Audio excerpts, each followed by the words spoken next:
아저씨가 제일 높은 사람이죠? 그럼 우리 엄마 좀 살려주세요. 7살 아이가 달리는 벤츠 앞에 뛰어들었습니다. 직원들은 아이를 미친 애 취급하며 끌어내리려 했지만 아이는 끝까지 냉동창고 쪽을 가리켰습니다. 엄마가 안 나와요. 엄마가 너무 추울 거예요. 그 순간 회장의 눈이 아이의 자켓깃에 멈췄습니다. 다해진 옷차림과 어울리지 않는 낡은 브로치 하나. 회장의 얼굴이 순식간에 굳었습니다. 이거 어디서 났니? 그 목소리는 이상할 만큼 떨리고 있었습니다. 이야기 시작 전 어디에서 듣고 계신지 댓글로 알려주시면 오늘 하루 큰 행운이 깃들길 바라겠습니다. 새벽 5시였습니다. 서울 변두리 지하로 내려가는 계단 끝에 작은 방이 하나 있었습니다. 창문이라고 해봐야 발목 높이쯤에 겨우 나 있는 좁은 창 하나뿐이었죠. 바깥 보도블록을 지나는 사람들의 발소리가 밤새 그대로 들려오는 그런 방이었습니다. 서가은은 그 방 낡은 이불 위에 앉아 아들의 얼굴을 들여다보고 있었습니다. 7살 한희주는 아직 잠들어 있었습니다.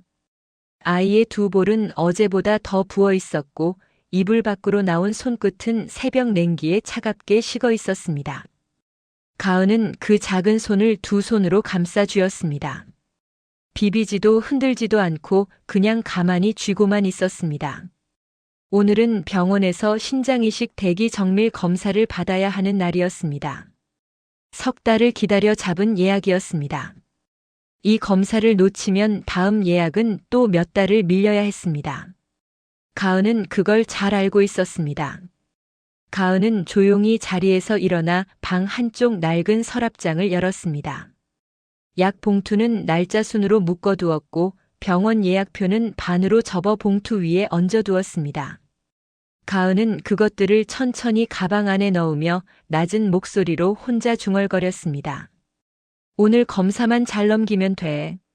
엄마가 어떻게든 돈 구할게. 그때 작은 뒤척임이 들렸습니다. 이준이 눈을 떴습니다.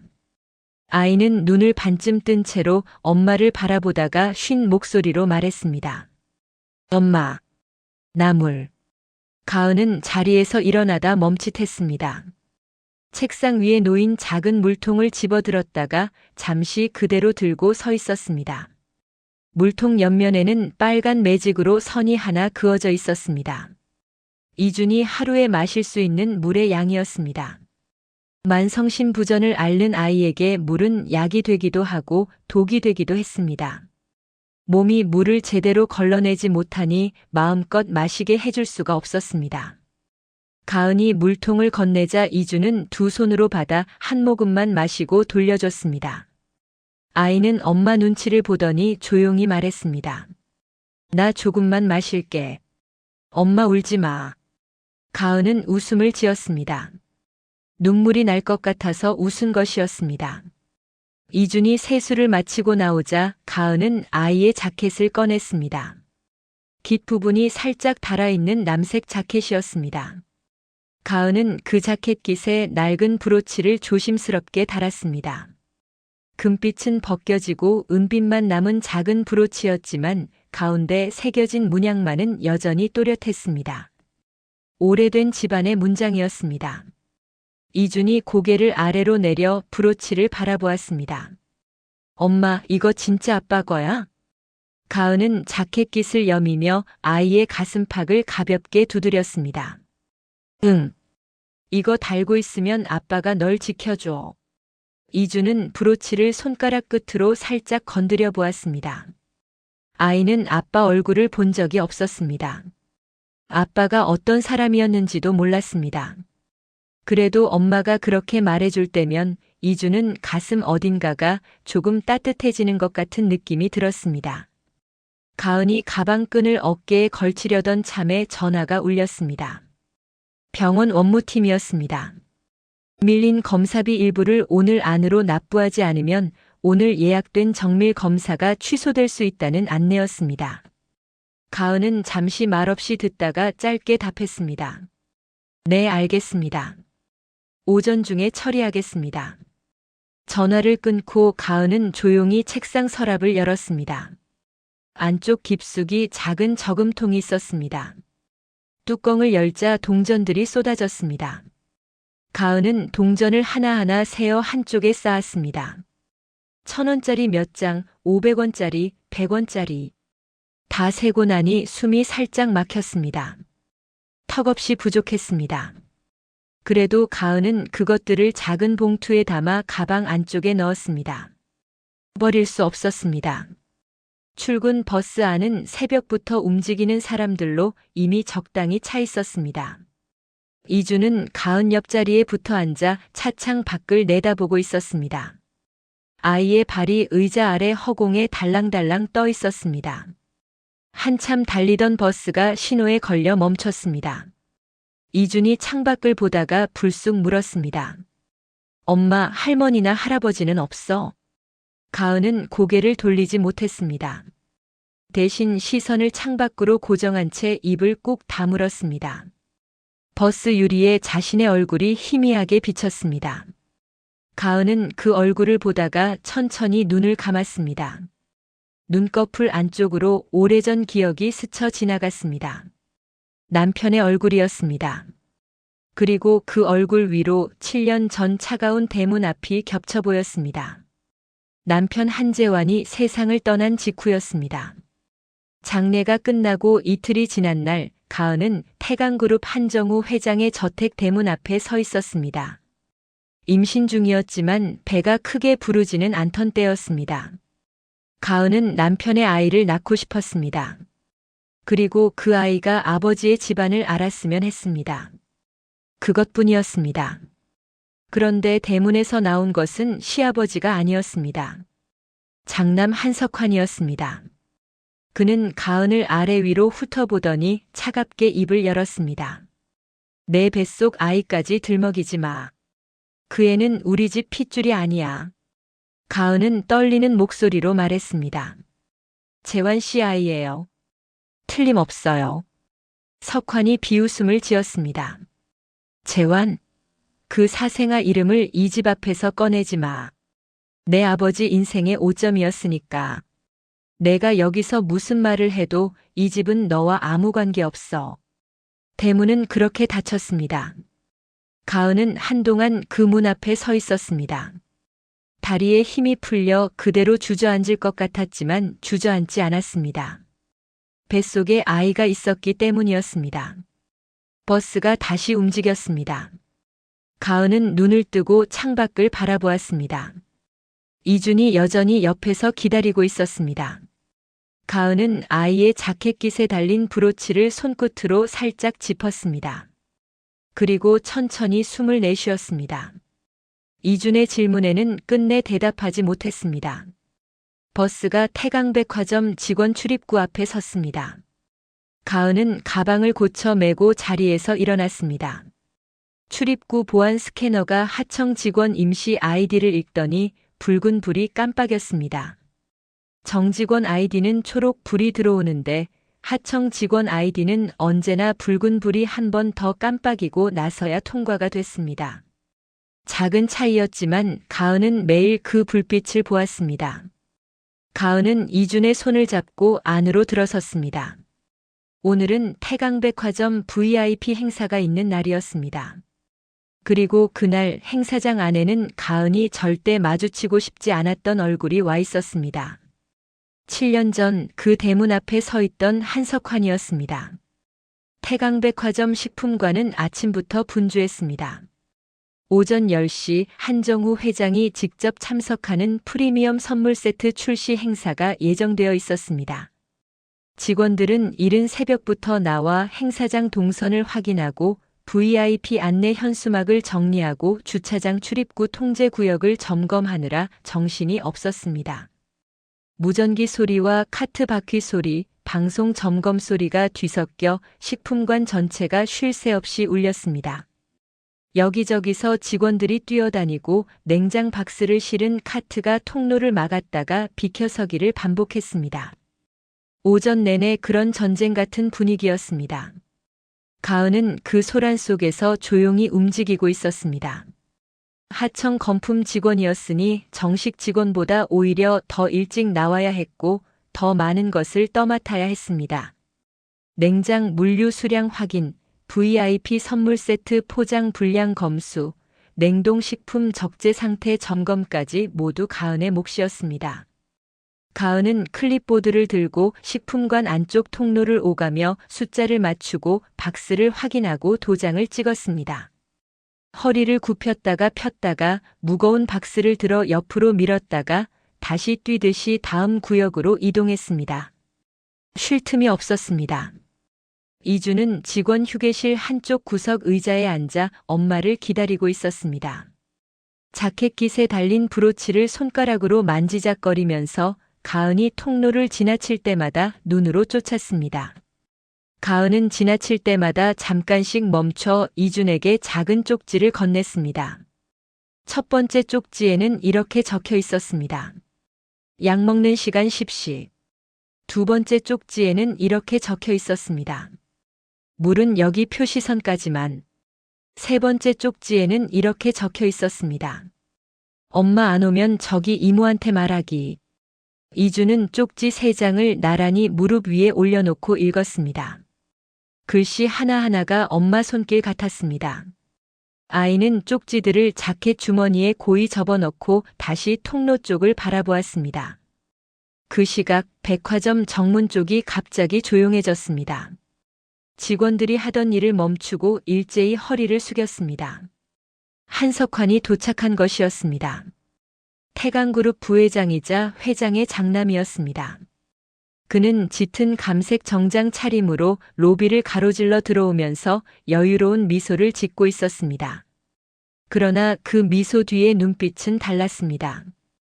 아무것도 흘려보내지 않는 차갑고 날카로운 눈이었습니다. 오래 권력 자리에 있어온 사람 특유의 눈빛이었습니다. 석환은 수행원에게 행사 준비 현황 보고를 받으며 직원 동선 명단을 훑었습니다. 손가락이 천천히 페이지를 넘기다가 한 줄에서 멈췄습니다. 하청 직원 명단 아래쪽이었습니다. 서가은. 석환의 얼굴에서 미소가 사라졌습니다. 옆에 서 있던 관리팀장 노기철이 눈치를 채고 조심스럽게 물었습니다. 아시는 이름입니까? 석환은 낮고 천천히 대답했습니다. 죽은 줄 알았던 이름이 아직 살아있네. 노기철은 더 묻지 못했습니다. 석환은 자리를 피해 화장실로 향했습니다. 그는 거울 앞에 서서 잠시 자신의 얼굴을 바라보았습니다. 턱을 살짝 들고 두 눈을 가늘게 좁히고 흐트러질 뻔한 입꼬리를 가다듬었습니다.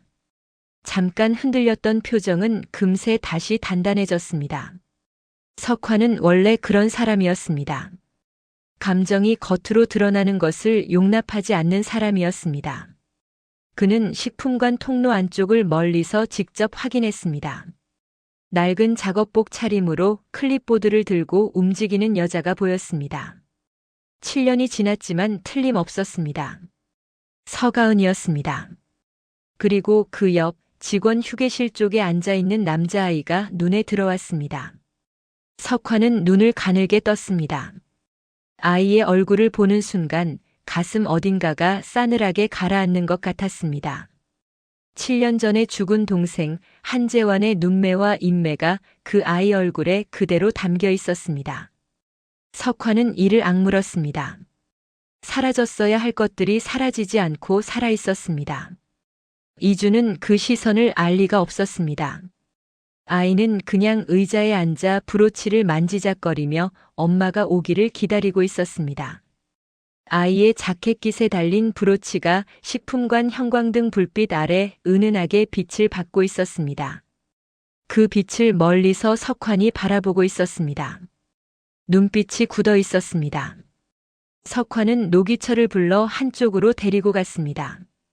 목소리는 낮았고 짧았습니다.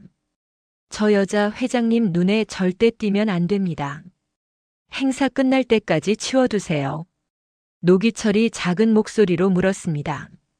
어떻게 처리할까요? 석환은 노기철을 한번 보고 나서 차갑게 말했습니다. 하청 하나 없어진다고 행사 안 멈춥니다. 노기철이 돌아서려다 잠깐 멈췄습니다. 손에 들고 있던 창고 안전 점검표를 눈으로 훑었습니다. 항목들 사이에 한 줄이 있었습니다. 냉동 3번 창고 비상 손잡이 수리 예정. 노기철의 시선이 그 줄 위에 잠시 머물렀습니다. 그는 아무 말 없이 점검표를 덮고 걸어갔습니다. 조금 뒤 노기철이 가은에게 다가왔습니다. 목소리는 부드러웠지만 눈빛은 그렇지 않았습니다. 서가은 씨, 죄송한데 VIP 선물 세트 냉동 물량 수량이 안 맞네요. 냉동 3번 창고 한번 들어가서 직접 확인해 주셔야 할 것 같습니다. 가은은 손목시계를 봤습니다. 병원 출발 시간까지 여유가 많지 않았습니다. 지금 바로요? 조금 있다 일정이 있어서요. 노기철은 표정을 바꾸지 않고 말했습니다. 오늘 빠지면 다음 달 근무표에서 이름 빼겠습니다. 가은은 입술을 한번 깨물었습니다. 이 일을 잃으면 이준의 치료비를 댈 방법이 없었습니다. 선택의 여지가 없었습니다. 가은은 고개를 끄덕이고 클립보드를 들었습니다. 가은은 이준에게 걸어가 무릎을 굽혔습니다. 아이와 눈높이를 맞추었습니다. 엄마 20분만 다녀올게. 알람 울리면 여기 이모한테 말하고 기다려. 알겠지? 이준이 엄마의 손을 꼭 잡았습니다. 진짜 금방 와야 해. 가은은 웃어 보였습니다. 걱정하지 말라는 표정을 지었습니다. 그리고 자리에서 일어나 돌아섰습니다. 몇 걸음 걷다가 가은은 자기도 모르게 뒤를 한번 돌아봤습니다. 이준이 의자 위에 앉아 엄마를 바라보고 있었습니다. 두 사람의 눈이 잠깐 마주쳤습니다. 가은은 가볍게 손을 흔들어 보이고 다시 돌아섰습니다. 이준은 엄마의 등이 복도 모퉁이를 돌아 사라질 때까지 눈으로 쫓았습니다. 그리고 다시 브로치를 손으로 쥐었습니다. 그게 마지막 약속처럼 남았습니다. 냉동 3번 창고는 식품관 안쪽 끝, 물류 통로가 꺾이는 자리에 있었습니다. 가은은 통로를 따라 걸으며 박스 더미 사이를 빠져나갔습니다. 행사 준비 물량이 복도 양옆으로 빼곡하게 쌓여 있어서 지나가기도 좁았습니다. 카트에 부딪히지 않으려고 옆으로 몸을 비틀며 걸었습니다. 창고 문 앞에 도착하자 문 옆 벽에 작은 종이 한 장이 붙어 있었습니다. 비상 손잡이 수리 예정이라고 적혀 있었습니다. 그러나 그 종이는 옆에 기대어 세워진 박스 모서리에 절반 가까이 가려져 있었습니다. 가은은 그냥 지나쳤습니다. 수량만 확인하고 나오면 되는 일이었으니까요. 창고 문을 당겼습니다. 두꺼운 철문이 무겁게 열렸습니다. 차가운 냉기가 한꺼번에 밀려왔습니다. 입에서 하얀 입김이 바로 피어올랐습니다. 가은은 어깨를 한번 움츠리고 안으로 들어섰습니다. 바로 그 순간 노기철은 통로 저 끝에서 가은이 창고 안으로 들어가는 것을 확인했습니다. 그는 잠시 그 자리에 서서 창고 문이 완전히 닫히는 묵직한 소리를 들었습니다. 그리고 천천히 돌아섰습니다. 뒤를 한 번도 돌아보지 않았습니다. 창고 안은 짐작보다 훨씬 추웠습니다. 가은은 클립보드를 고쳐 쥐고 박스 더미 앞으로 다가갔습니다. VIP 선물 세트 박스들이 구역별로 쌓여 있었습니다. 수량을 하나씩 확인하며 클립보드에 숫자를 적었습니다. 손끝이 금세 차가워지기 시작했습니다. 손가락 마디마디가 뻣뻣해지는 느낌이었습니다. 작업복 안으로도 냉기가 스며들었습니다. 가은은 서둘러 나머지 박스를 확인하고 문 쪽으로 돌아섰습니다. 문 손잡이를 잡아당겼습니다. 열리지 않았습니다. 가은은 다시 한번 당겼습니다. 손잡이가 헛돌았습니다. 자동 잠금 장치가 이미 걸린 상태였습니다. 가은은 처음에는 당황하지 않으려 했습니다. 잠금이 잘못 걸렸을 수도 있다고 생각했습니다. 손잡이를 위로 아래로 다시 당기고 밀어봤습니다. 문은 꿈쩍도 하지 않았습니다. 그제야 등줄기가 서늘해지는 느낌이 들었습니다. 가은은 창고 안쪽 벽을 빠르게 훑었습니다. 비상벨이 있어야 할 자리에 작은 버튼 하나가 붙어 있었습니다. 달려가서 눌렀습니다. 아무 소리도 나지 않았습니다. 한 번 더 눌렀습니다.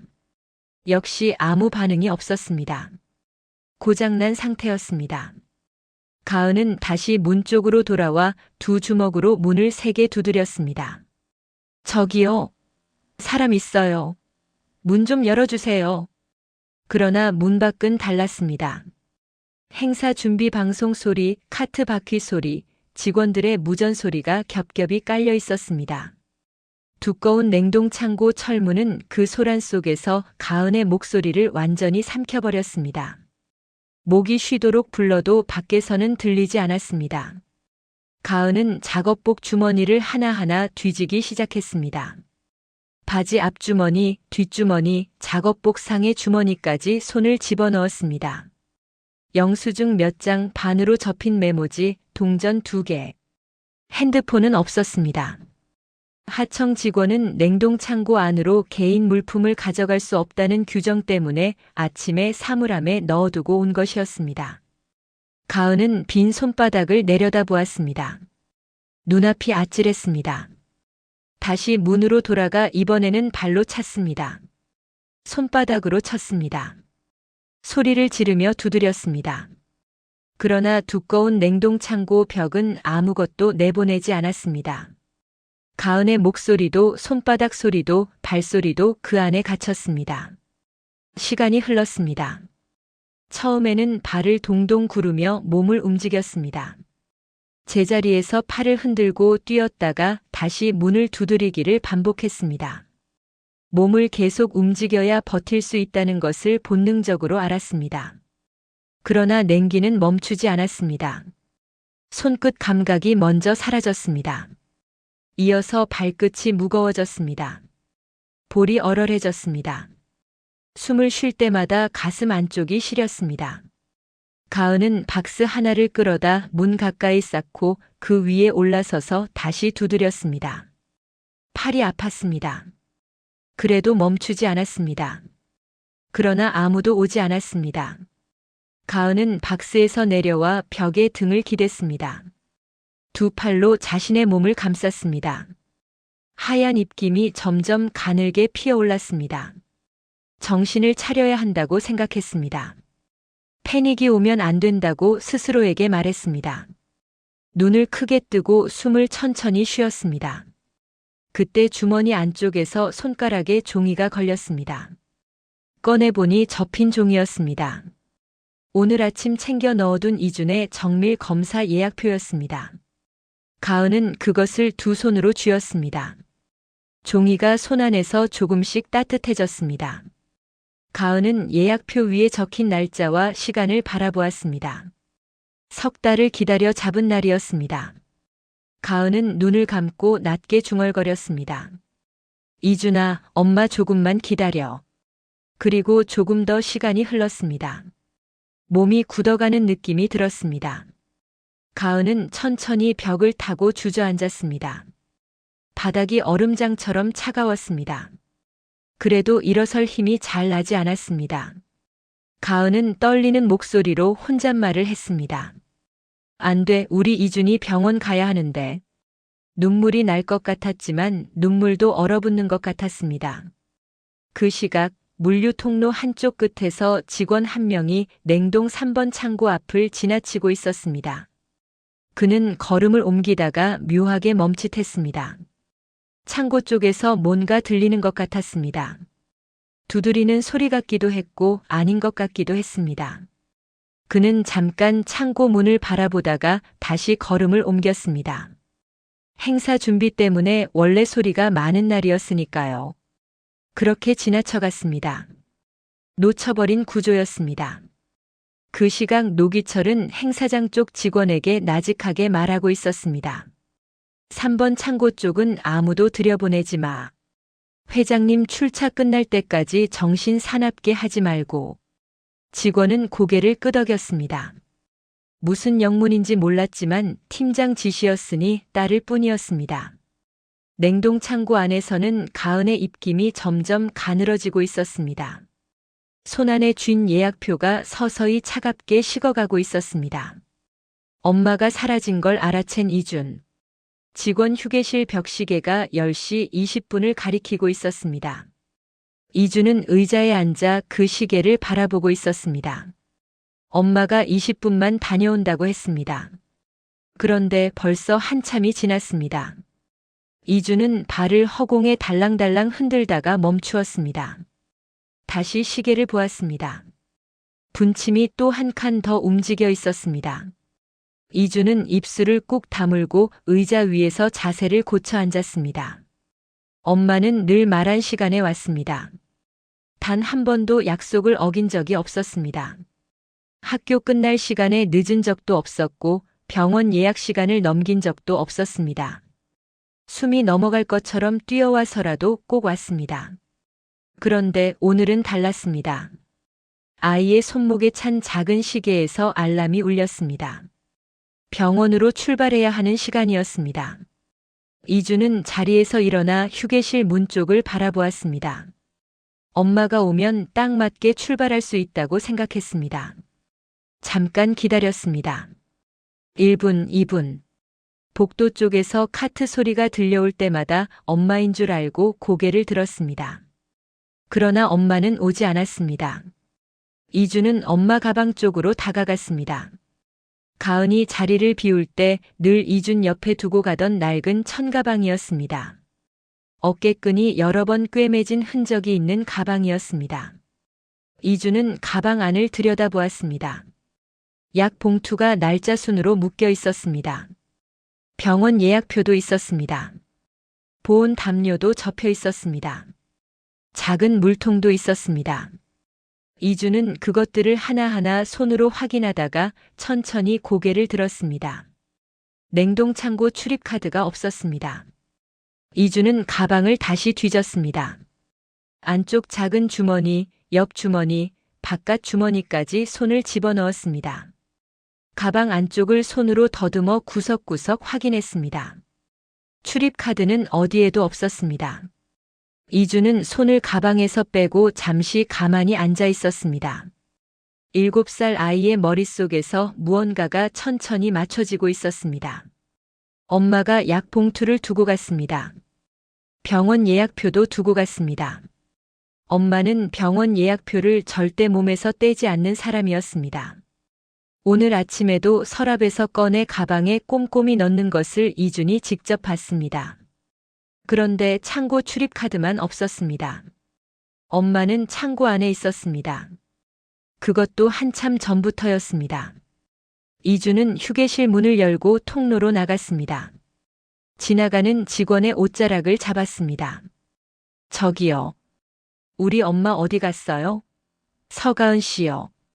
직원은 손에 서류를 가득 들고 바삐 걷다가 아이를 내려다보았습니다. 엄마 일하러 갔겠지. 얌전히 앉아 있어. 그게 전부였습니다. 직원은 그대로 지나쳐갔습니다. 이준은 그 뒷모습을 잠시 바라보다가 다시 통로 안쪽으로 걸어갔습니다. 식품관 쪽으로 나가는 문 앞에 보안 직원이 팔짱을 끼고 서 있었습니다. 이준이 그쪽으로 다가가자 보안 직원이 손을 내밀었습니다. 애들은 여기 돌아다니면 안 돼. 들어가. 이준은 물러서지 않았습니다. 우리 엄마가 안 와요. 병원 가야 하는데요. 엄마가 냉동창고에 있는 것 같아요. 보안 직원은 귀찮다는 표정으로 고개를 저었습니다. 행사 중이야. 엄마 곧 올 거야. 그냥 기다려. 이준은 한 번 더 말하려다 입을 다물었습니다. 이 사람은 들어주지 않는다는 걸 알았습니다. 이준은 통로 벽에 등을 기대고 천천히 주저앉았습니다. 무릎을 끌어안았습니다. 코끝이 시큰거렸습니다. 눈물이 나오려는 것을 꾹 참았습니다. 엄마 앞에서도 울지 않으려고 늘 참는 아이였습니다. 엄마가 힘들어 보이는 날일수록 이준은 더 참았습니다. 울면 엄마가 더 힘들어진다는 걸 알고 있었으니까요. 이준은 자켓깃에 달린 브로치를 손으로 꼭 쥐었습니다. 차갑고 단단한 느낌이 손바닥 안에 들어왔습니다. 이주는 눈을 감고 조용히 속삭였습니다. 아빠, 엄마 어디 있어? 아무 대답도 돌아오지 않았습니다. 형광등 불빛만 머리 위에서 웅웅거렸습니다. 복도 저편에서 무전기 소리가 들렸다가 사라졌습니다. 이주는 눈을 한번 꼭 감았다가 뜨고 자리에서 일어났습니다. 그때 통로 저편에서 직원 2명이 나란히 걸어오며 이야기를 나누고 있었습니다. 이준의 귀에 그 말이 흘러들었습니다. 아까 그 하청 여자 3번 냉동창고 들어간 거 아니야? 몰라. 지금 회장님 출차 준비 중이야. 소란 피우지 말고 나중에 봐. 이주는 몸이 굳었습니다. 냉동창고. 그 2 글자가 아이의 머릿속에 박혔습니다. 추운데라는 게 바로 떠올랐습니다. 한 번은 엄마 손을 잡고 마트 냉동 코너 앞을 지나다가 엄마가 급히 아이의 손을 잡아당긴 적이 있었습니다. 거기 오래 있으면 안 된다고 했습니다. 이준 몸은 추위를 오래 버티면 안 된다고 했습니다. 그런데 지금 엄마가 그 안에 있었습니다. 엄마는 건강한 어른이었지만 얼마나 오래 있었는지 몰랐습니다. 이주는 가슴이 쿵 내려앉는 느낌이 들었습니다. 이주는 냉동 창고가 있다는 통로 안쪽으로 걸음을 옮겼습니다. 그때 앞을 막아서는 사람이 있었습니다. 노기철이었습니다. 그는 이준을 내려다보며 팔을 양옆으로 벌리고 섰습니다. 너 어디가? 엄마는 일하는 중이야. 방해하지 마. 이준은 노기철을 올려다보았습니다. 이준보다 키가 2배는 되는 어른이었습니다. 이준은 그의 왼쪽으로 빠져나가려 했습니다. 노기철이 왼쪽으로 발을 옮겨 막았습니다. 이준이 오른쪽으로 움직이자 또 막았습니다. 이준은 노기철의 팔을 2 손으로 잡아 뿌리치려 했습니다. 힘이 없었습니다. 아무리 버텨도 어른의 팔은 꿈쩍도 하지 않았습니다. 이준의 얼굴이 조금씩 창백해지고 있었습니다. 복도를 뛰어다니고 보안 직원과 실랑이를 하고 노기철 앞에서 버티는 사이에 몸이 한계에 다가가고 있었습니다. 숨이 조금 가빠지는 느낌이 들었습니다. 만성신 부전을 앓는 아이에게 무리는 금물이었습니다. 이준 자신도 몸이 이상하다는 것을 느꼈습니다. 발끝이 저리고 가슴 위쪽이 묵직하게 답답했습니다. 평소에 이런 느낌이 오면 엄마가 바로 눈치를 채고 눕혔습니다. 그러나 지금 엄마는 없었습니다. 그래도 멈출 수 없었습니다. 이주는 노기철을 똑바로 올려다보며 말했습니다. 엄마가 추운 데 있어요. 문 열어주세요. 노기철은 표정 하나 변하지 않았습니다. 아이의 말을 못 들은 척했습니다. 이주는 다시 한번 옆으로 빠져나가려 했습니다. 역시 막혔습니다. 이주는 그 자리에 서서 숨을 고르며 통로 너머를 바라보았습니다. 지하 주차장 쪽에서 검은 차들이 줄지어 서 있었습니다. 수행 차량들이었습니다. 직원들이 그 앞에서 일제히 허리를 숙이고 있었습니다. 한 사람도 빠짐없이 마치 약속이나 한 것처럼 허리를 굽히고 있었습니다. 이주는 그 모습을 바라보았습니다. 이 백화점 안에서 모두가 가장 높은 사람이라고 여기는 누군가가 저 차 안에 있다는 것을 아이는 느꼈습니다. 저 사람이라면, 저 사람에게 말하면 엄마를 구할 수 있다. 이주는 마지막 남은 힘을 끌어모았습니다. 그리고 노기철의 팔이 잠깐 느슨해지는 순간을 노려 옆을 치고 빠져나갔습니다. 작은 발이 바닥을 박차고 주차장 쪽을 향해 달렸습니다. 브로치가 달린 자켓깃이 바람에 흔들렸습니다. 이준의 작은 발이 복도 바닥을 박차고 나갔습니다. 노기철이 뒤에서 소리쳤습니다. 발소리가 따라왔습니다. 이준은 뒤를 돌아보지 않았습니다.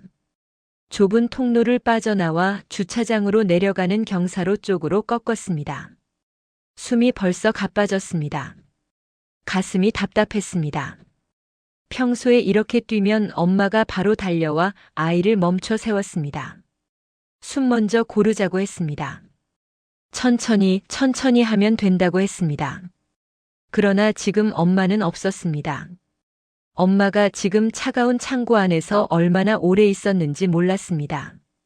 이주는 발을 멈추지 않았습니다.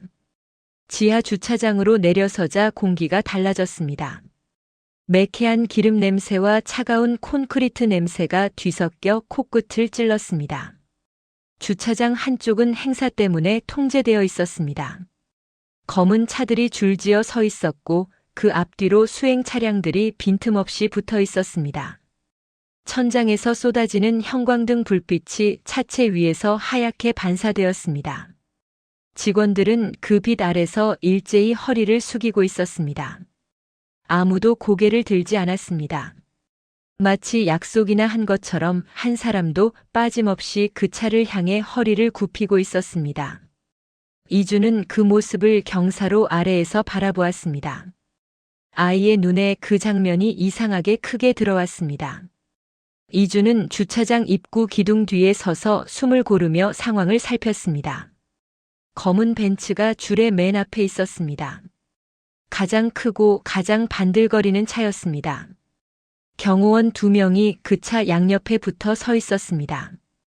팔짱을 끼고 주변을 훑는 눈빛이 날카로웠습니다. 차 안은 유리가 검게 처리되어 있어서 안이 보이지 않았습니다. 그러나 모두가 그 차를 향해 허리를 숙이고 있었습니다. 저 차 안에 있는 사람이 이 건물에서 가장 높은 사람이라는 것을 이주는 느꼈습니다. 7살 아이였지만 그것만큼은 알 수 있었습니다. 저 사람이라면 들어줄 수 있다고 생각했습니다. 저 사람이라면 엄마를 구할 수 있다고 생각했습니다. 이주는 기둥 뒤에서 발을 때려다 잠깐 멈췄습니다. 겁이 났습니다. 솔직히 말하면 그랬습니다. 심장이 빠르게 뛰었습니다. 저 차는 이준이 살면서 본 차 중에 가장 크고 무거워 보이는 차였고 저 경호원들은 이준이 본 어른 중에 가장 무서워 보이는 어른들이었습니다. 몸도 이미 한계에 다가가고 있었습니다. 발끝이 저리고 숨이 고르지 않았습니다. 가슴 위쪽이 묵직하게 눌리는 느낌이 들었습니다. 병원에 가면 선생님들이 늘 하는 말이 있었습니다. 무리하면 안 된다고, 뛰면 안 된다고, 흥분하면 안 된다고. 지금 이주는 그 말들을 죄다 어기고 있었습니다.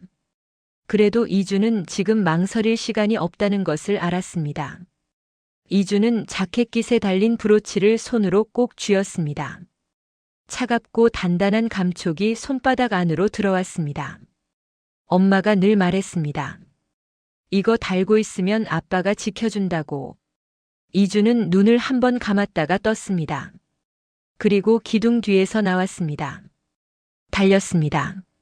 노기철이 뒤에서 외쳤습니다. 저애 잡아요. 경호원 한 명이 이준 쪽으로 몸을 돌렸습니다. 그러나 이준은 이미 차와의 거리를 좁히고 있었습니다. 작은 몸이 생각보다 빨랐습니다. 경호원이 팔을 뻗었지만 이준은 그 아래로 몸을 낮추며 빠져나갔습니다. 바로 그때였습니다. 벤츠가 천천히 출구 쪽으로 움직이기 시작했습니다.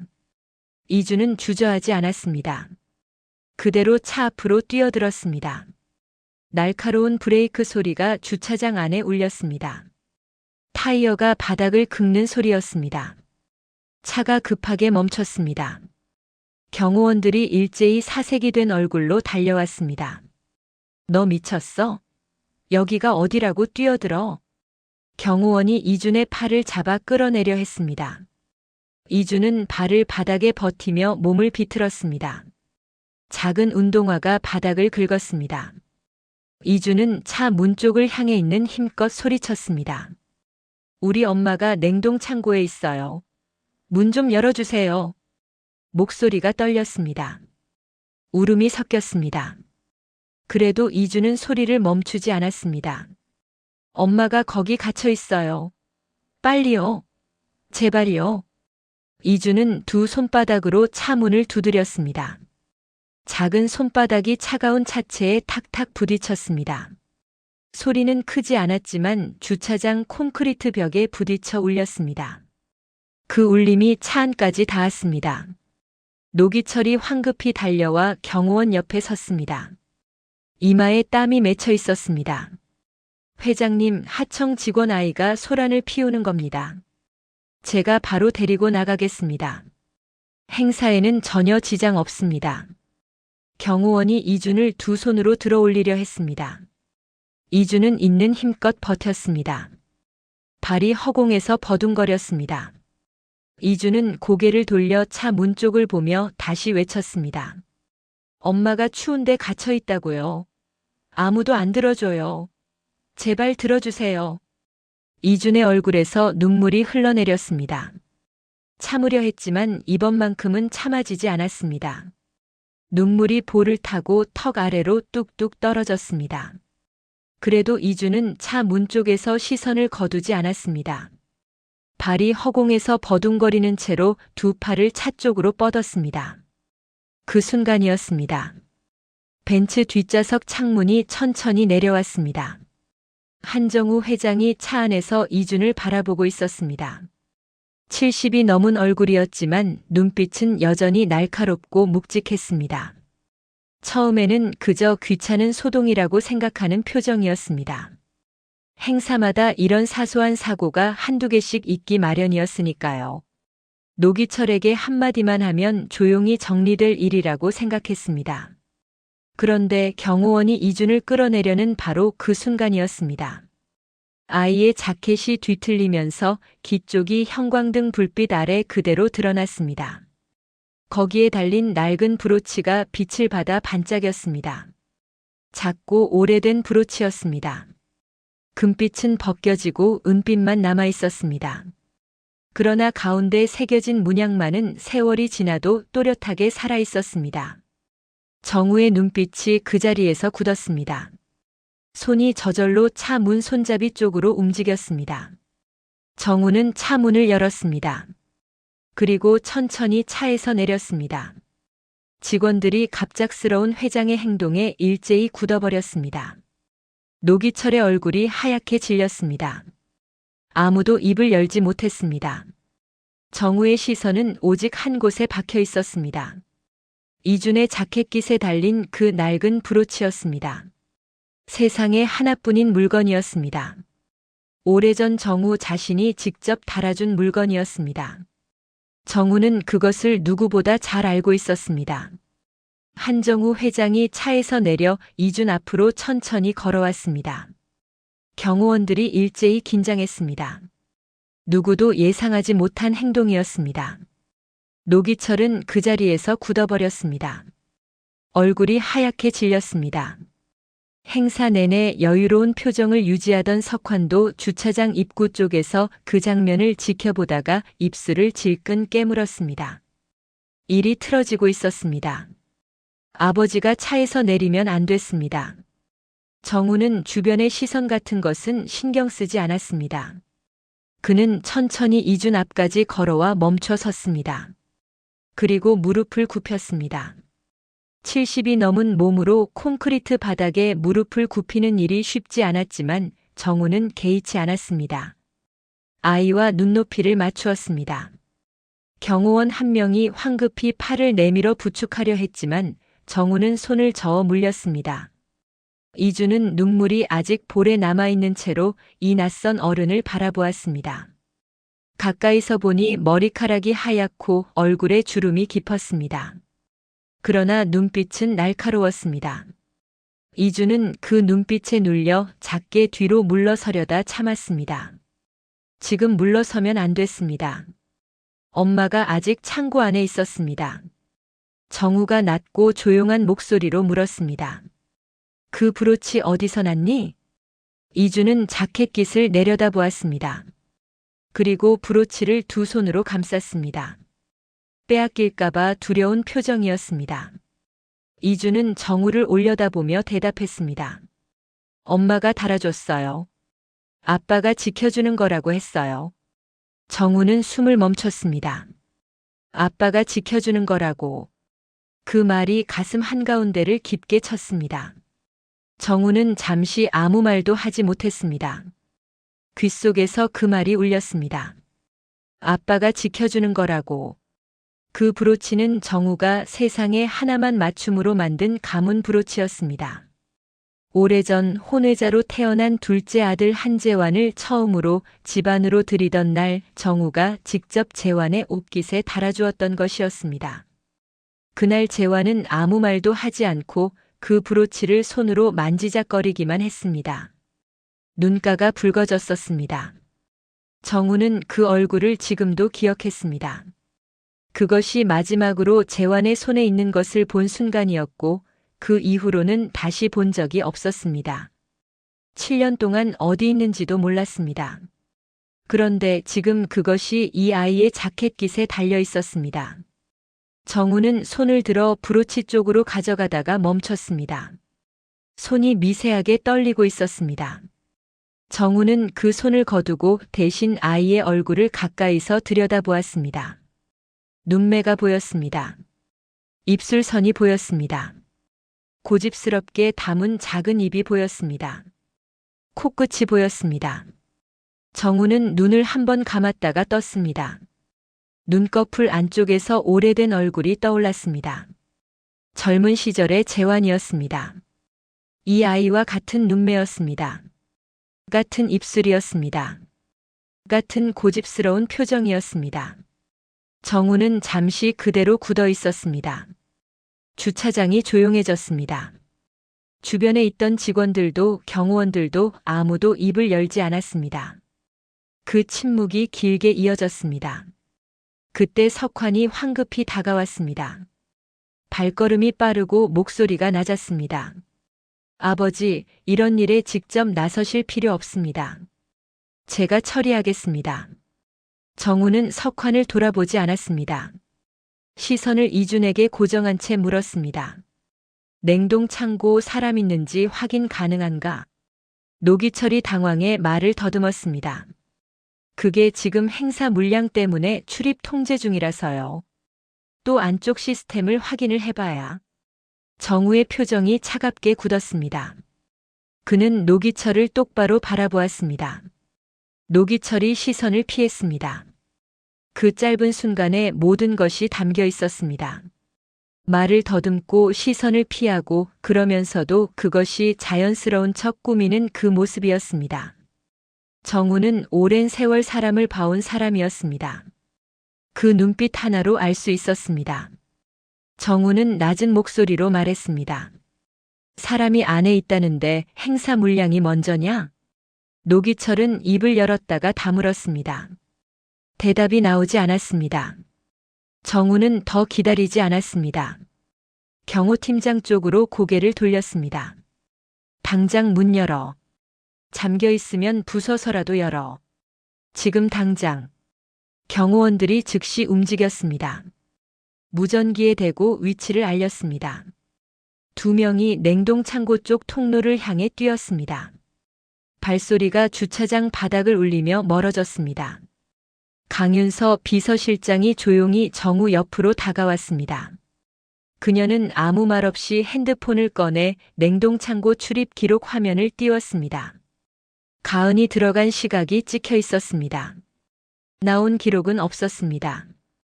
강윤서는 그 화면을 조용히 촬영해 두었습니다.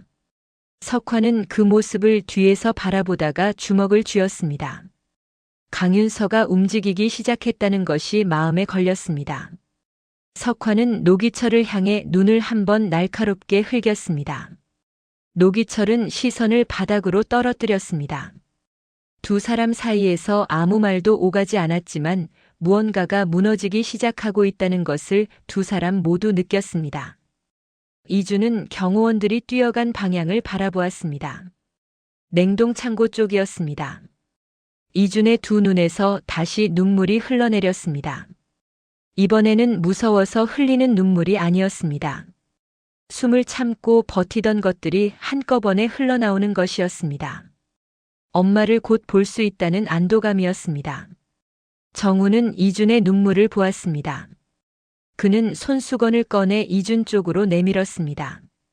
이준은 잠깐 망설이다가 받았습니다. 손수건이 크고 두꺼웠습니다. 이준의 작은 손 안에 가득 찼습니다. 이준은 그것으로 볼을 닦으며 정우를 올려다보았습니다. 정우가 다시 낮게 물었습니다. 엄마 이름이 뭐야? 이준이 대답했습니다. 서가은이요. 정우는 그 이름을 들으며 천천히 눈을 감았습니다. 7년 전 장례식장에서 사라진 이름이었습니다. 그날 이후로 한 번도 그 이름을 소리내어 들어본 적이 없었습니다. 정우는 천천히 자리에서 일어섰습니다. 무릎이 뻐근했습니다. 이준은 그 옆에서 정우를 올려다보았습니다. 두 사람이 나란히 냉동 창고 쪽을 바라보고 있었습니다.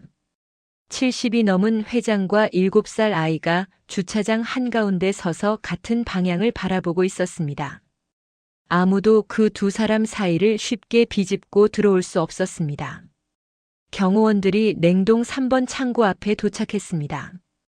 통로 안쪽은 행사 박스들이 양옆으로 빼곡하게 쌓여 있어서 두 사람이 나란히 걷기도 좁았습니다. 경호원들은 박스를 옆으로 밀치며 창고 문 앞으로 다가갔습니다. 문 옆 벽에 붙은 작은 종이가 눈에 들어왔습니다. 비상 손잡이 수리 예정. 경호원 한 명이 그것을 보고 다른 경호원과 눈빛을 교환했습니다.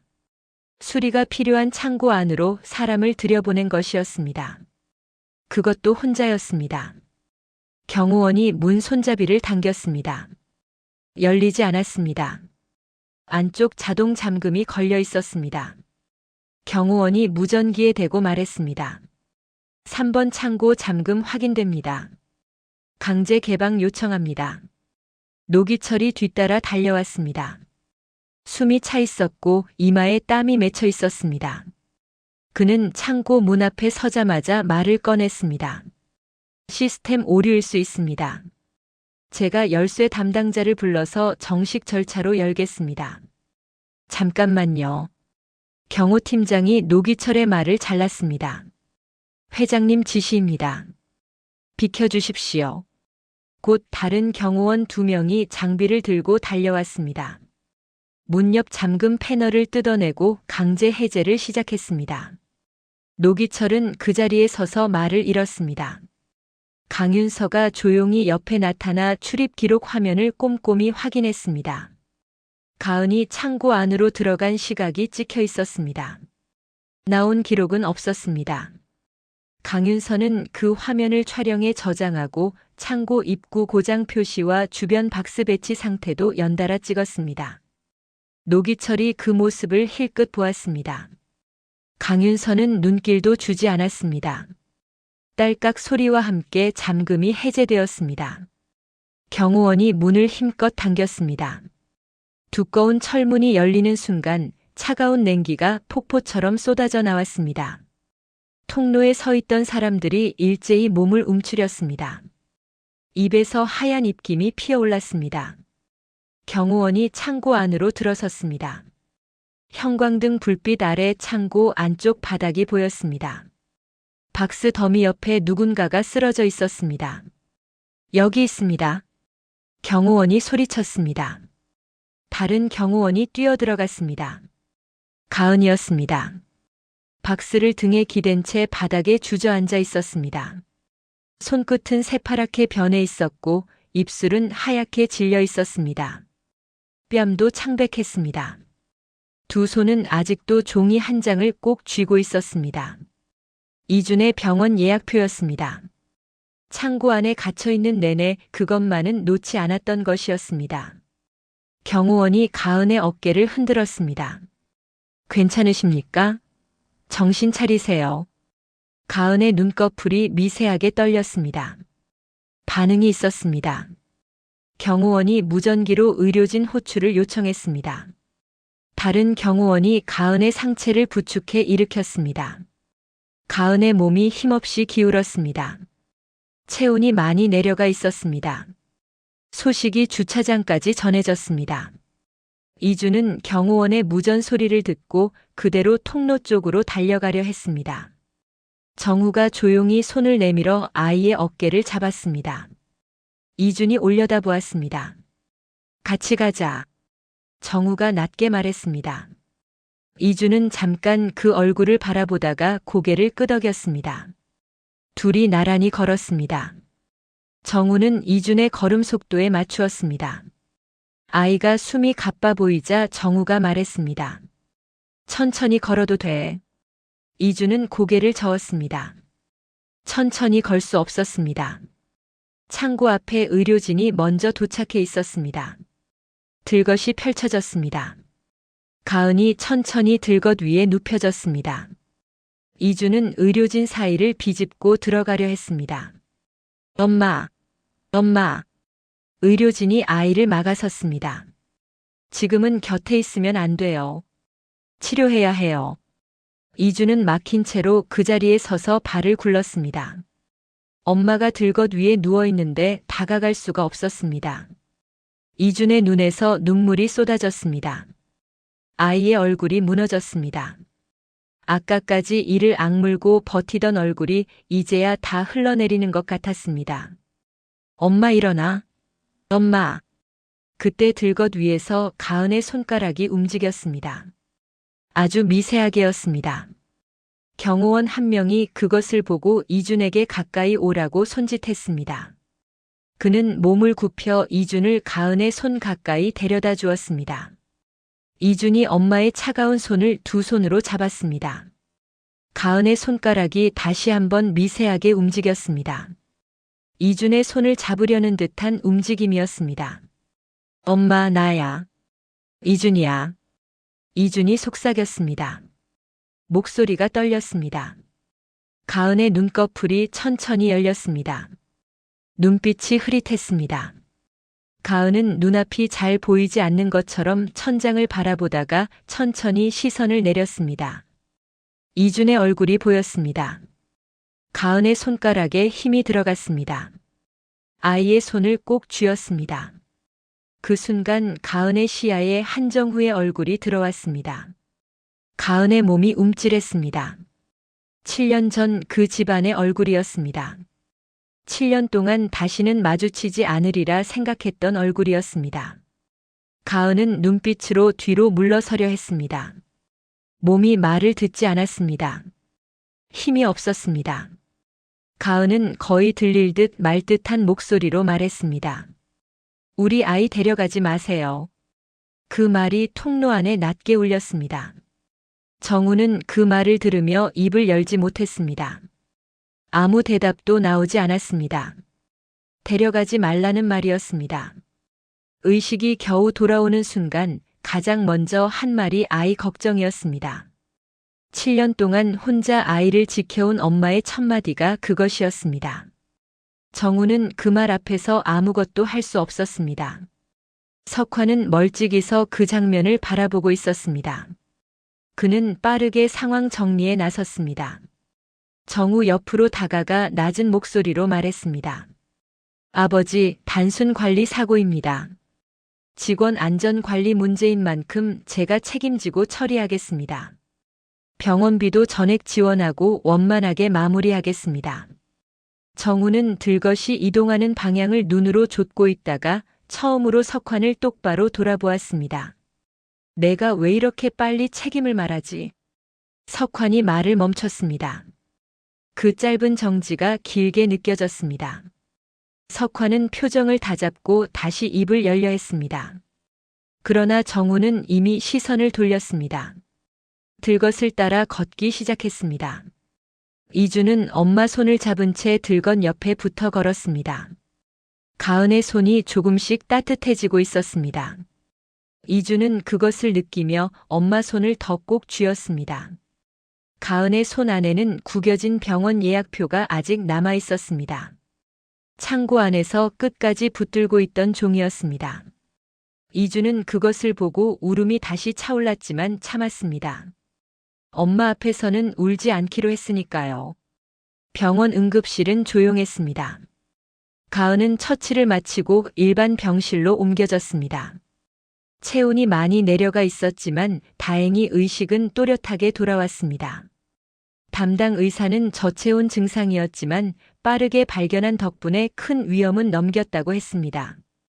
다만 몸이 받은 충격이 있으니 하루 이상 입원해서 경과를 지켜봐야 한다고 했습니다. 가은은 고개를 끄덕였습니다. 퇴원하고 싶다는 말은 하지 않았습니다. 몸이 그 말을 허락하지 않았습니다. 이주는 엄마 침대 옆 의자를 바짝 당겨 앉아 가은의 손을 두 손으로 잡고 있었습니다. 가은은 수액줄이 팔에 꽂힌 채 반쯤 몸을 일으킨 자세로 아이를 바라보고 있었습니다. 이준의 얼굴을 한참 들여다보았습니다. 눈 아래가 부어 있었습니다. 울다 지친 흔적이었습니다. 가은은 아이의 손을 꼭 쥐었습니다. 말이 없었습니다. 말로 할 수 있는 것들이 아니었습니다. 손을 잡는 것으로 충분했습니다. 살아있다는 것, 여기 있다는 것, 그것으로 충분했습니다. 병실 문이 천천히 열렸습니다. 한정우가 들어왔습니다. 강윤서가 조용히 그의 뒤를 따랐습니다. 가은은 정우가 들어오는 것을 보자 몸이 굳었습니다. 이준이 엄마 손에서 그것을 느끼고 올려다보았습니다. 가은은 이준의 손을 한 번 더 꽉 쥐었습니다. 괜찮다는 신호였습니다. 아이에게 그렇게 전하면서 스스로도 그렇게 다짐했습니다. 정우는 침대에서 조금 떨어진 자리에 섰습니다. 가까이 다가가지 않았습니다. 그는 낮은 목소리로 물었습니다. 이준이가 재환이 아들입니까? 가은은 바로 대답하지 않았습니다. 정우를 바라보는 눈빛이 차가웠습니다. 잠시 침묵이 흘렀습니다. 가은이 천천히 입을 열었습니다.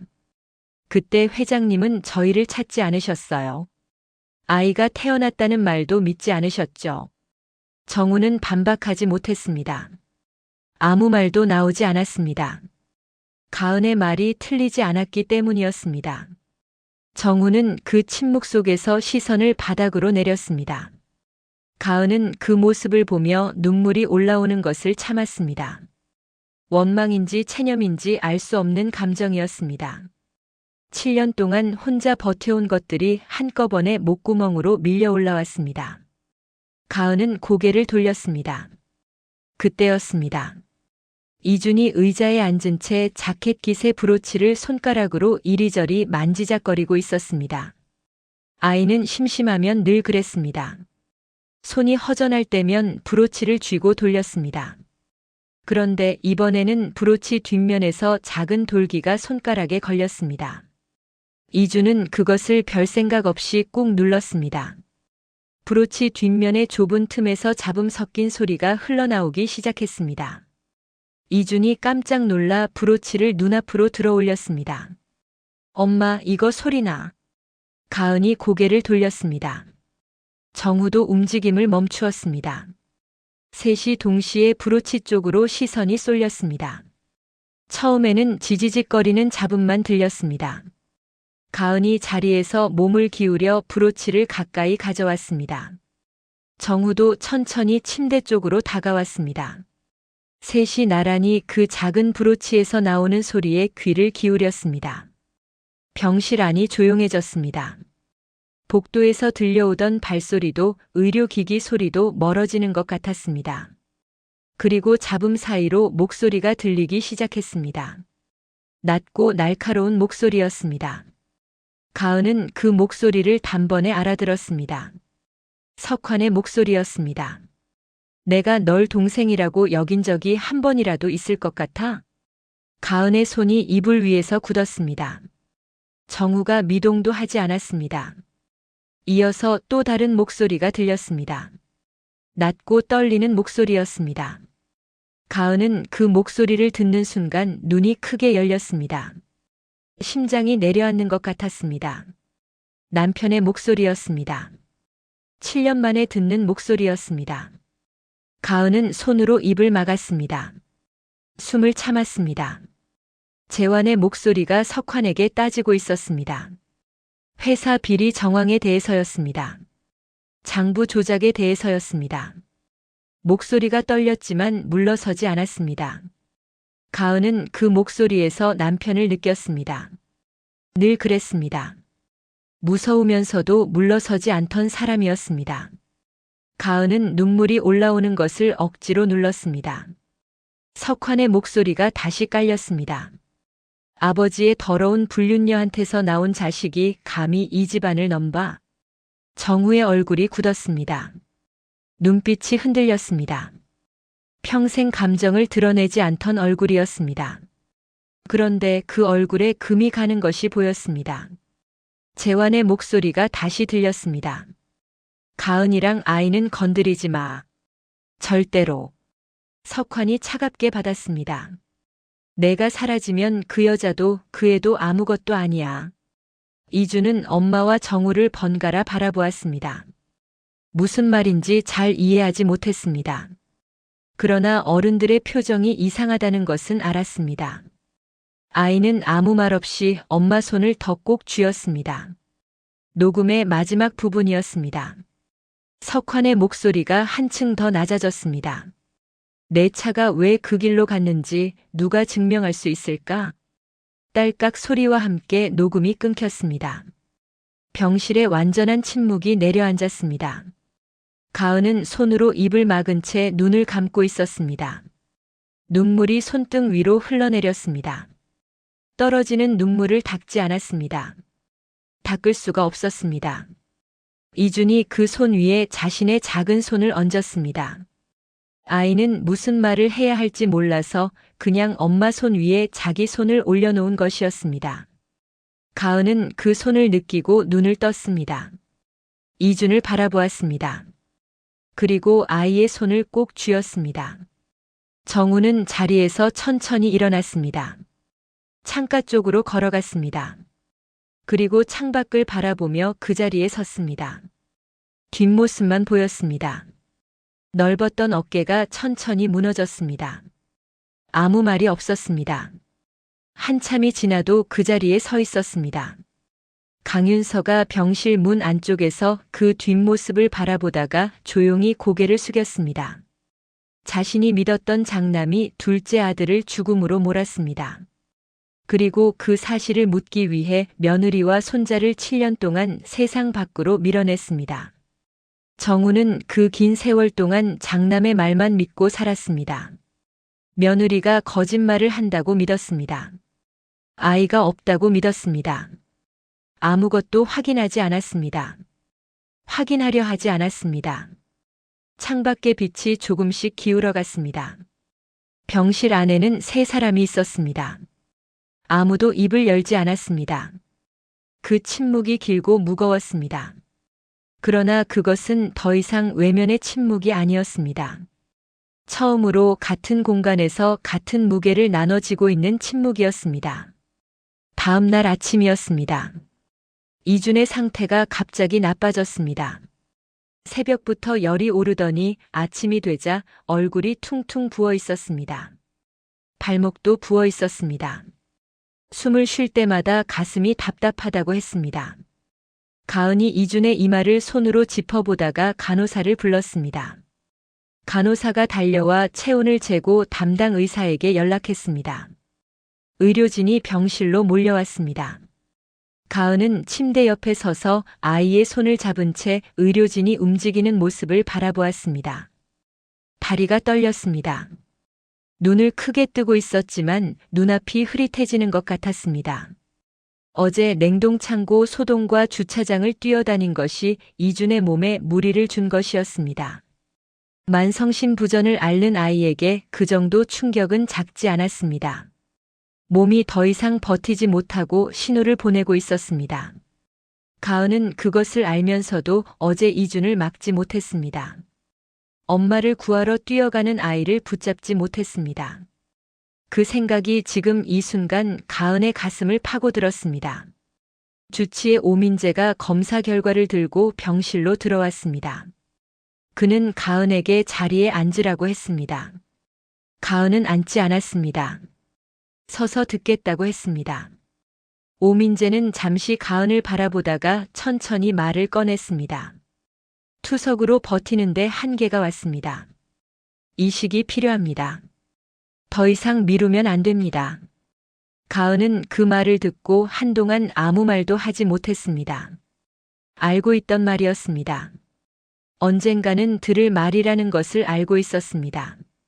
마음속으로 수백 번 그 말을 미리 들어보기도 했습니다. 그런데 막상 이렇게 의사 입에서 직접 들으니 발이 바닥에 붙어버리는 것 같았습니다. 가슴 한가운데가 텅 비어버리는 것 같았습니다. 가은은 오민재에게 말했습니다. 제가 기증하겠습니다. 제 것을 가져가세요.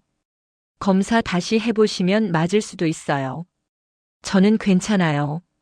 오민재는 조용히 고개를 저었습니다. 그는 검사 결과표를 꺼내 가은 앞에 내밀었습니다. 냉동창고 사고 이후로 가은의 몸 상태가 많이 떨어져 있었습니다.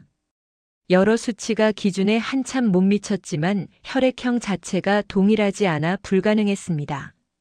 가은이 표를 빼앗으려 하자 오민재가 조용히 손을 내밀어 막았습니다. 어머니는 혈액형부터가 맞지 않아 어려워요.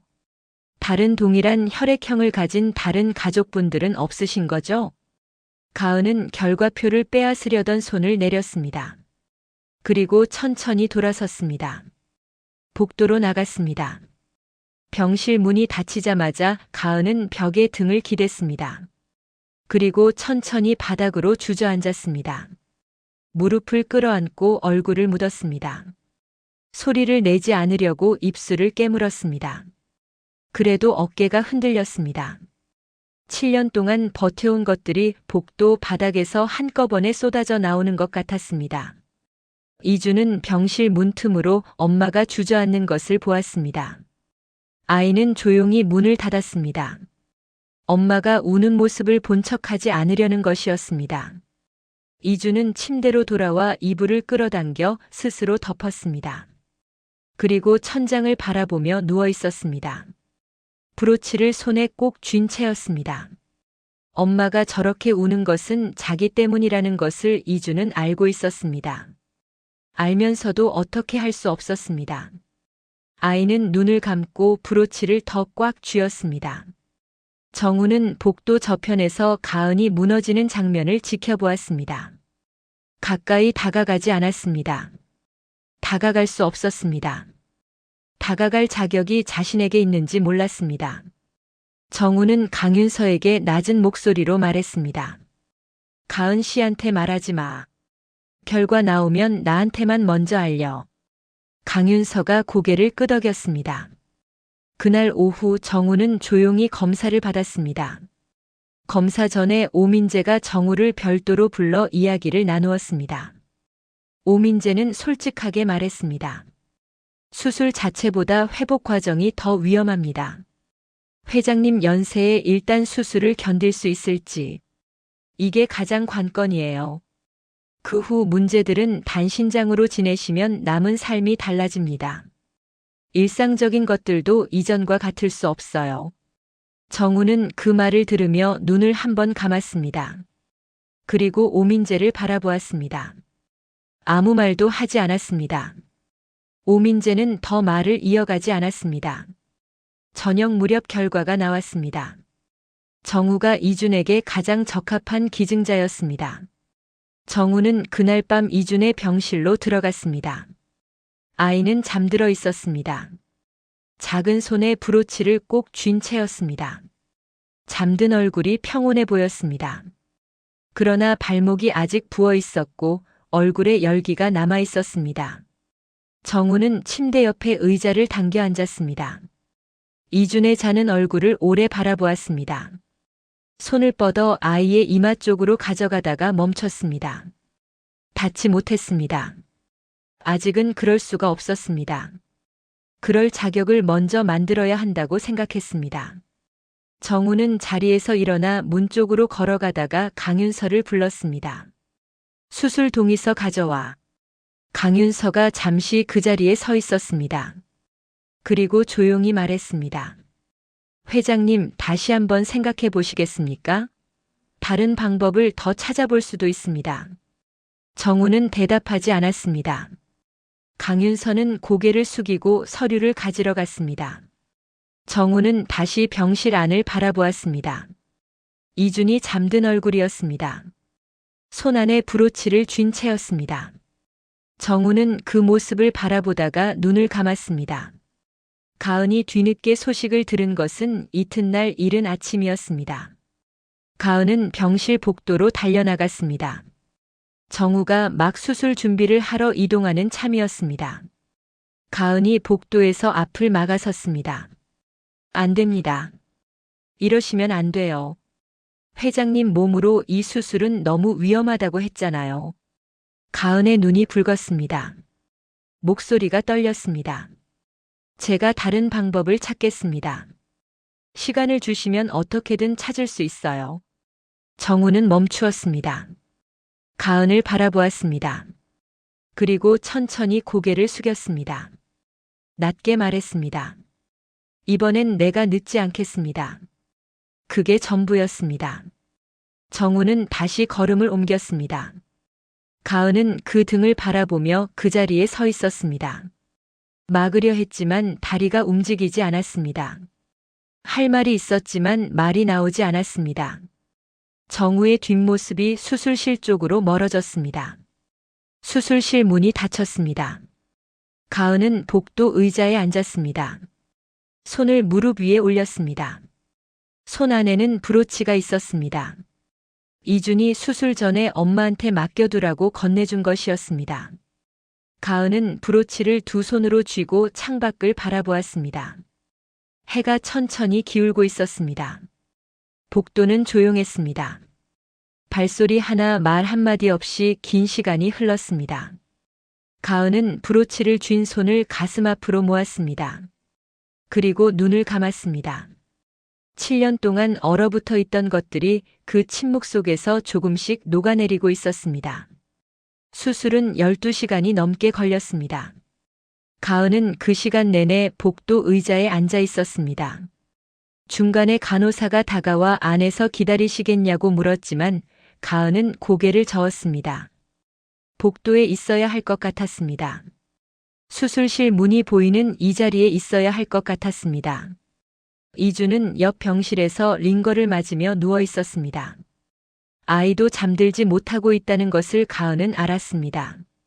그래도 이준 곁으로 가지 않았습니다. 지금은 이 자리를 지켜야 했습니다. 브로치를 손에 쥔 채 밤을 새웠습니다. 이른 아침 수술실 문이 열렸습니다. 오민재가 나왔습니다. 가은은 자리에서 벌떡 일어났습니다. 오민재는 가은 앞에 서서 말했습니다. 수술 잘 됐습니다. 두 분 다 안정적입니다. 가은은 그 말을 듣는 순간 그대로 무릎이 꺾였습니다. 의자 모서리를 잡고 간신히 버텼습니다. 숨을 크게 들이쉬었습니다. 눈물이 나오려는 것을 참으려 했지만 참아지지 않았습니다. 가은은 손등으로 눈을 가렸습니다. 이준이 회복실에서 눈을 떴습니다. 처음에는 천장을 바라보다가 천천히 고개를 옆으로 돌렸습니다. 가은이 보였습니다. 가은은 아이의 손을 잡고 이마에 손을 얹었습니다. 이준이 작은 목소리로 말했습니다. 엄마, 나 살았어? 가은이 웃었습니다. 눈물이 흐르는데 웃었습니다. 응, 살았어. 이준은 눈을 한번 감았다가 떴습니다. 그리고 다시 물었습니다. 할아버지는? 가은은 잠깐 멈추었습니다. 할아버지라는 말이 낯설었습니다. 그러나 이상하게 들리지는 않았습니다. 가은은 아이의 손을 꼭 쥐었습니다. 할아버지도 잘 됐어. 걱정하지 마. 정우가 의식을 되찾은 것은 그로부터 2시간 뒤였습니다. 정우가 처음으로 꺼낸 말은 짧았습니다. 아이는? 강윤서가 조용히 대답했습니다. 이준이 잘 됐습니다. 회복실에서 눈 떴습니다. 정우는 눈을 감았습니다. 그리고 천천히 눈물을 흘렸습니다. 소리도 없이 움직임도 없이 그냥 눈물만 흘렀습니다. 강윤서는 고개를 숙였습니다. 병실 안이 조용했습니다. 가은은 복도에서 그 모습을 유리 너머로 보았습니다. 자리를 피하려다가 멈추었습니다. 문 앞에서 등을 보인 채 잠시 서 있었습니다. 그리고 조용히 다시 앉았습니다. 원망보다 한 발짝 더 나아간 순간이었습니다. 그러나 그 시각 병원 밖에서는 다른 일이 벌어지고 있었습니다. 한석환은 회장의 건강 악화 소식을 이용해 이사회를 긴급 소집했습니다. 그룹이 흔들리면 안 된다는 명분이었습니다. 임원들에게 연락을 돌리고 승계 절차를 밀어붙이려 했습니다. 이사회장의 임원들이 하나둘씩 모여들었습니다. 석환은 상석에 앉아 준비된 서류를 넘기며 여유로운 표정을 지었습니다. 그러나 몇몇 임원들은 자리에 앉으면서도 서로 눈빛을 교환했습니다. 분위기가 확정되지 않았습니다. 아직 흔들리고 있었습니다. 그때 이사회장 문이 열렸습니다. 휠체어를 탄 한정우가 들어왔습니다. 강윤서가 뒤에서 휠체어를 밀었습니다. 강윤서의 손에는 두꺼운 자료 파일이 들려 있었습니다. 임원들이 술렁였습니다. 석환의 얼굴이 굳었습니다. 여유롭던 표정이 순식간에 사라졌습니다. 정우는 상석 쪽을 바라보지 않았습니다. 천천히 앞으로 나아가며 임원들을 둘러보았습니다. 그리고 강윤서에게 고개를 끄덕였습니다. 강윤서가 회의실 중앙 화면에 음성 파일을 올렸습니다. 브로치 속 녹음이었습니다. 재생 버튼이 눌렸습니다. 석환의 목소리가 회의실 안에 울려 퍼졌습니다. 내가 널 동생이라고 여긴 적이 한 번이라도 있을 것 같아? 회의실이 조용해졌습니다. 임원들이 굳었습니다. 아버지의 더러운 불륜녀한테서 나온 자식이 감히 이 집안을 넘봐. 임원들의 시선이 일제히 석환에게 꽂혔습니다. 석환은 정면을 바라보았습니다. 표정을 유지하려 했지만 턱 근육이 미세하게 떨렸습니다. 내 차가 왜 그 길로 갔는지 누가 증명할 수 있을까? 녹음이 끊겼습니다. 회의실에 침묵이 내려앉았습니다. 강윤서가 자료 파일을 펼쳤습니다. 냉동창고 출입 기록이었습니다. 가은이 들어간 시각과 나온 기록이 없다는 것이 화면에 떴습니다. 이어서 창고 고장 보고서가 나왔습니다. 비상 손잡이 수리 예정 항목이 있었습니다. 그 다음에는 노기철의 진술이 재생되었습니다. 화면 속 노기철의 목소리가 떨렸습니다. 한석환 부회장의 직접 지시였습니다. 회의실이 완전히 조용해졌습니다. 아무도 입을 열지 않았습니다. 석환이 자리에서 몸을 일으켰습니다. 아버지, 이 자료들은 편집된 겁니다. 저를 몰아내려는 음모입니다. 그 사생아 자식 때문에 제 인생을 망치실 겁니까? 회의실 안에 그 말이 울렸습니다. 정우의 표정이 완전히 굳었습니다. 눈빛이 차가워졌습니다. 정우는 천천히 석환을 바라보았습니다. 그리고 낮고 또렷하게 말했습니다. 내가 버린 건 동생이 아니라 내 사람 됨됨이다. 임원 한 명이 조용히 자리에서 일어나 석환과 거리를 두었습니다. 그것을 시작으로 한 명, 두 명씩 자세가 달라졌습니다. 석환은 그것을 보았습니다. 처음으로 무언가가 완전히 무너지는 것을 느꼈습니다. 그는 입을 열었다가 다물었습니다. 더 이상 꺼낼 말이 없었습니다. 정우는 이사회에 선언했습니다. 한석환의 모든 직위와 권한을 즉시 박탈한다고 했습니다. 서가은과 한희준을 정식 가족으로 인정한다고 했습니다. 이준이 성인이 될 때까지 회장 지분은 신탁으로 묻고 경영은 전문 경영인 체제로 전환한다고 밝혔습니다. 임원들 사이에서 아무도 이의를 달지 않았습니다. 정우는 마지막으로 잠깐 말을 멈추었습니다. 병원 쪽 방향을 바라보았습니다. 그리고 다시 임원들을 향해 말했습니다. 오늘부로 내 회사의 후계자는 저 아이다. 그날 오후 병원 복도였습니다. 가은이 이준의 손을 잡고 나란히 걷고 있었습니다. 이준은 아직 걸음이 느렸습니다. 가은이 속도를 맞추었습니다. 정우가 회복실에서 나와 복도 끝에 서 있었습니다. 휠체어에 앉은 채였습니다. 셋이 복도에서 마주쳤습니다. 정우가 손을 내밀었습니다. 이준의 자켓깃이었습니다. 정우는 천천히 브로치를 꺼내 깃에 달았습니다. 손이 느리고 조심스러웠습니다. 오래전 재환의 옷깃에 달아주던 그날처럼 같은 손으로 같은 문양을 달았습니다. 이준이 브로치를 내려다보았습니다. 그리고 정우를 올려다보았습니다. 할아버지. 정우는 아무 말도 하지 못했습니다. 눈을 감았습니다. 이준의 그 한마디가 가슴 깊은 곳까지 닿았습니다. 7년이 지나서야 너무 늦게 들리는 말이었습니다. 그러나 들렸습니다. 가은은 그 모습을 바라보았습니다. 눈을 감았습니다. 7년 동안 얼어붙어 있던 것이 조금씩, 아주 조금씩 녹기 시작하는 것을 느꼈습니다. 오늘 하루도 정말 고생 많으셨습니다.